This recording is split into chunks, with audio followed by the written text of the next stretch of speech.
కృష్ణప్రసాద్ చెప్పండి. అంటే సిఎస్ సోమేష్ కుమార్ ను మళ్ళీ ఒక అంటే క్యాబినెట్ ర్యాంక్ హోదా ఇస్తూ ప్రభుత్వంలో సాగించడం, అంటే గతంలో ఆయన ఇక్కడ సిఎస్ గా పనిచేసినారు. ఆయన నిబంధనలకు విరుద్ధంగా, అంటే ఆయన ఆంధ్రప్రదేశ్ కేడర్ అధికారి కాబట్టి నిబంధనలకు విరుద్ధంగా ఇక్కడ ఉండడం సరికాదని చెప్పి కోర్టు ఇచ్చిన తీర్పు మేరకు ఆయన ఆంధ్రాకు బదిలీ చేసిండు. అక్కడ పోయిన తర్వాత రిజైన్ చేసి అంటే బీఆర్ఎస్ తీసుకొని మళ్ళీ వచ్చి తెలంగాణలో జైన్ కావడం, అంటే ఆయన తెలంగాణలో దాచుకున్నటువంటి ముళ్ళు ఏంది, ఆయనకి ఉండడానికి ఎందుకు అంత ఉత్సాహం చూపిస్తున్నారు దీనిపైన మాట్లాడారు. అయితే ముందుగా ప్రత్యూష సిన్హా కమిటీ ఏం చేసిందంటే ఆ తెలంగాణ ఆంధ్ర బైఫర్కేషన్ టైంలో ఈయనను ఆఫీసర్ గా నియమించడం జరిగింది. ఈయనకు బేసిక్ గా కోర్టుల మీద నమ్మకం ఉండదు, కోర్టు వ్యవస్థ ఈ సిస్టమ్ మీద నమ్మకం లేదు. ఏం చేసిందంటే క్యాట్ మధ్యంతర ఉత్తర్వులతోటి మళ్ళీ తెలంగాణలో కంటిన్యూ అవ్వడానికి ఉత్తర్వులు తీసుకుని వచ్చి 22 వరకు కంటిన్యూ అవ్వడం జరిగింది.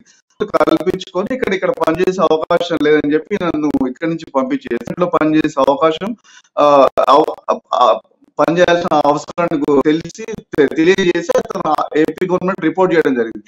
ఈయన ప్రతిభ ఆల్రెడీ ఇక్కడ అక్రమాలు అన్యాయాలు ఇక్కడ బేసిక్ గా గవర్నమెంట్ పూర్తి తప్పుదో పట్టించి ఇక్కడ ప్రజలు ఏ విధమైనటువంటి ఈయనకు ప్రేమ రావడం వల్ల అక్కడ కంప్లీట్ పోస్టింగ్ ఇవ్వలేదు. ఈయన రిటైర్మెంట్ తీసుకొని బీఆర్ఎస్ పార్టీ కార్యక్రమాల్లో పాల్గొని మళ్ళీ వెనక్కి వచ్చి ఇప్పుడు వంతపాడడం జరుగుతుంది. ఈ క్రమంలో కేసీఆర్ నేచర్ ఏంటంటే అనంగులు విధేయత ఎవరికైతే ఉంటుందో వాళ్ళకే పదవులు లభిస్తాయి తప్ప వీళ్ళు ప్రజల పట్ల అవగాహన ఉన్న అధికారులు అని చెప్పి ఆయన ఎప్పుడు ఈ 9 ఏళ్లలో కనపడలేదు.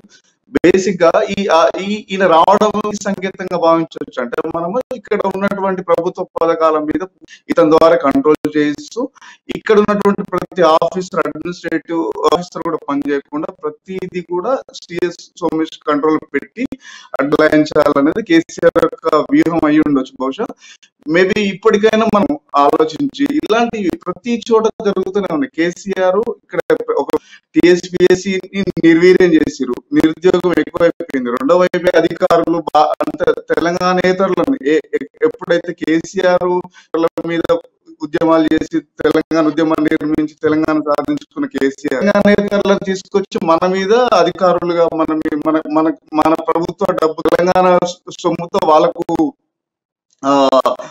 లబ్ధి చేకూర్చే విధంగా పూర్తిగా ఆక్షేపణీయము.